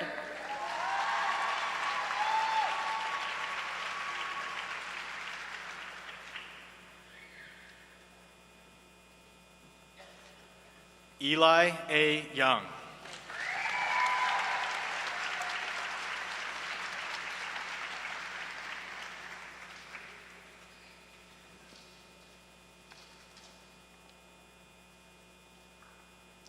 William Young.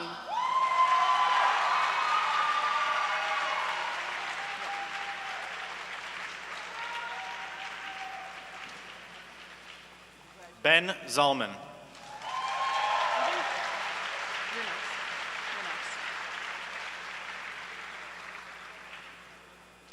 Jason Michael Letterman.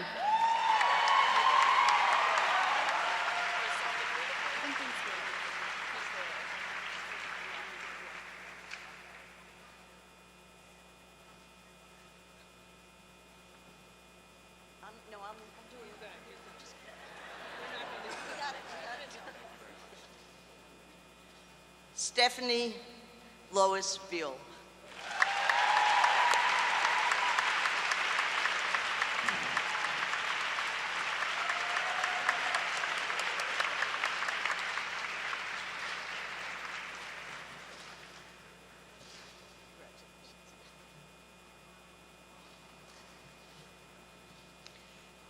Chan Woo Jung will now be hooded for his LLM degree by LLM and International Programming Director, Patrick Cassidy.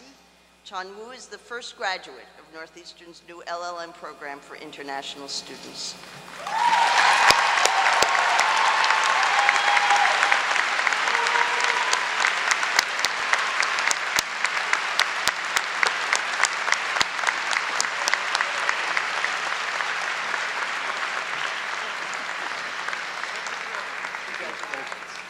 Before I turn the podium over to the President, congratulations to you, the Northeastern University class of 2012, and I hope you will allow me to be an honorary member of your class as I too step forward into new and perhaps as yet uncharted territory after I step down as Dean. It's been a pleasure to be your Dean. Thank you.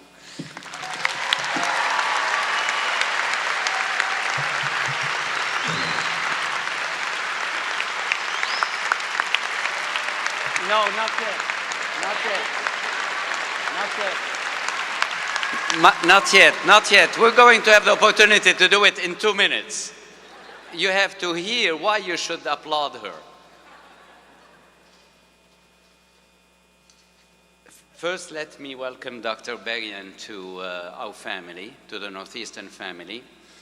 And let me mention that we will have 2 season tickets for our hockey games. And I would like you to realize that you are in the oldest arena in the nation. So we would welcome you anytime, and I'll have popcorn for you. And Peter, too. Dr. Berrien, also with all due respect, I, and not you, am the one standing between the graduates and the celebrations. Well, unfortunately for you graduates, this is my one chance to impact the future of the legal profession.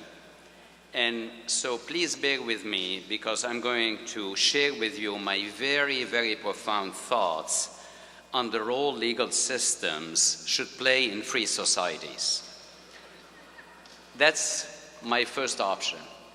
My second option is to do something completely differently, and it's to honor our dean. Which one would you prefer? Honor our dean. So Emily, I would like you to come and be next to me.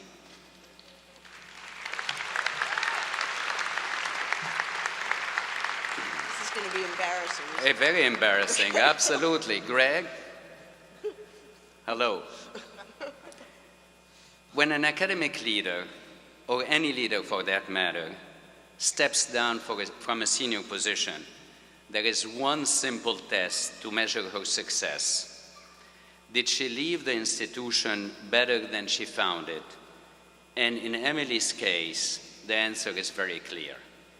Today, our law school is stronger, more intellectually vibrant, and better positioned to take on the considerable challenges that lie ahead. As a dean, Emily understood a basic truth about Northeastern. Achieving success is not about copying others. Instead, it is about focusing on what distinguishes us from the rest of the world. And each of you know what makes our law school distinctive.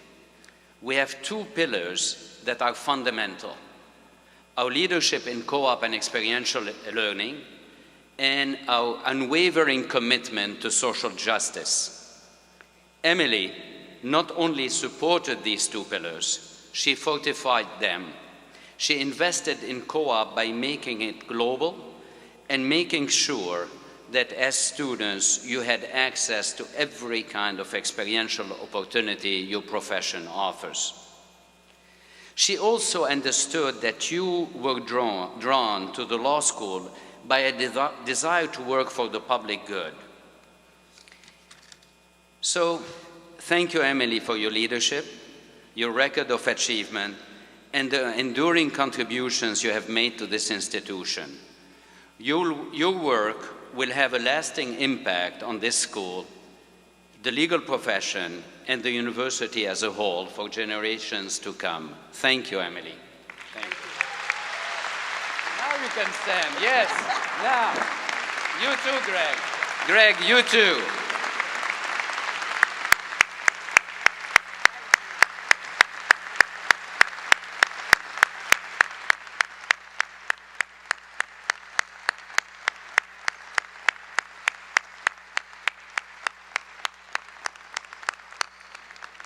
Please be seated.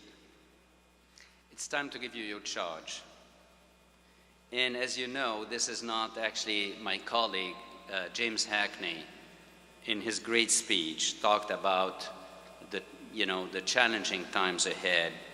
And it's clear that we are seeing changes that we haven't seen before. Some of the law firms are breaking up, merging. Clients are questioning the basic business model of law practice. Globalization is introducing new complexities to a field that was long dominated by contained jurisdictions. In many ways, the profession is at a crossroad. And I believe the change you will see in the next 5 years will be more profound than changes the profession has seen in the past 50 years. If you're wondering who is going to lead these changes, just look at each other. It's all of you. Yes, I believe that you are going to be the generation of lawyers who shape the future of the legal profession. And while this charge could be said to every graduate of any law school in the country, I believe that you have a higher responsibility in taking on this challenge. Why do you deserve this responsibility?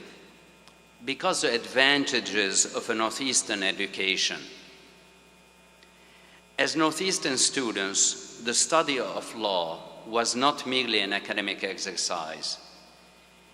Here you tested theory with practice, and you brought your experience back to the classroom to inform the curriculum. You learned more than answering questions. You learned to question the answers. This edge is what I call the Northeastern advantage, and it will serve you well. Think of it as a head start or a way to hit the ground running. No matter what aspect of the law you pursue, including fields outside the law, the skills and intellectual muscles you developed here will be with you for a lifetime. You learn more than legal concepts and doctrines. Your professors, my colleagues, taught you to think, how to learn continuously, and how to be engaged. So as you leave the law school today, use these talents to advance justice in every realm of human endeavor, In short, follow the example of our dean and make sure to leave your communities better than you found them. Graduates, congratulations, and let the celebrations begin. Thank you.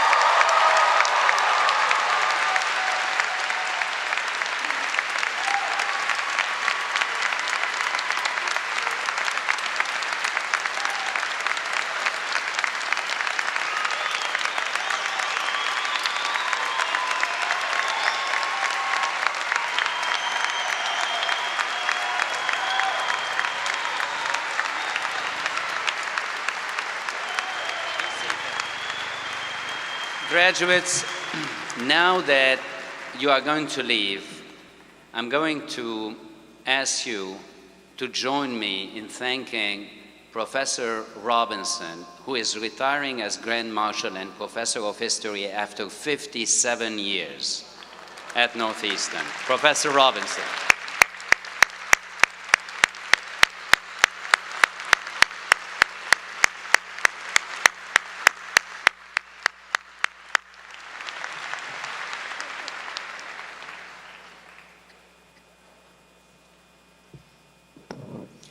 Will the audience please remain seated until the faculty and graduates have recessed?